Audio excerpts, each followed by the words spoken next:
శ్రీమాత్రే నమః. అందరికీ నమస్కారం అండి. ఈరోజు మేము బలగంపేట ఎల్లమ్మకైతే వెళ్ళాము. ఆషాఢ మాసం అని అమ్మవారి దర్శనం చేసుకుందామని. అమ్మో ఎంత క్రౌడో, అస్సలు చాలా క్రౌడ్. ఎంత దొబ్బుకుంటున్నారంటే లేడీస్ అంత దొబ్బుకుంటున్నారు. అమ్మ దర్శనం అయిద్దా లేదా అనిపించింది, కానీ దర్శనం చాలా బాగా అయింది.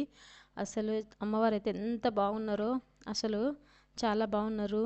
బోనాలు ఎత్తుకొచ్చేటోళ్ళు, అమ్మవారికి బొడిబియ్యం పోసేటోళ్ళు, అమ్మవారి దర్శించుకోవడానికి వచ్చేటోళ్ళు అయితే ఎంతమంది, అసలు ఫుల్ క్రౌడ్.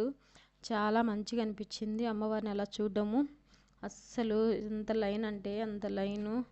జనాలు కూడా అంటే వీక్లీలో కూడా ఇంత జనాలు ఉంటారని అనుకోలేదు ఆషాఢ మాసంలో, కానీ జనాలు అయితే ఫుల్గా బీభత్సంగా ఉన్నారు. లేడీస్ అయితే కొట్టుకుంటున్నారు, తిట్టుకుంటున్నారు. అమ్మో లేడీస్ కూడా ఇలా ఉన్నారా అనిపించింది. చాలా మంచిగా ఉంది. ఆషాఢ మాసంలో అమ్మవారి దర్శనం అయితే ఈ విధంగా అయింది బల్కంపేట ఎల్లమ్మది.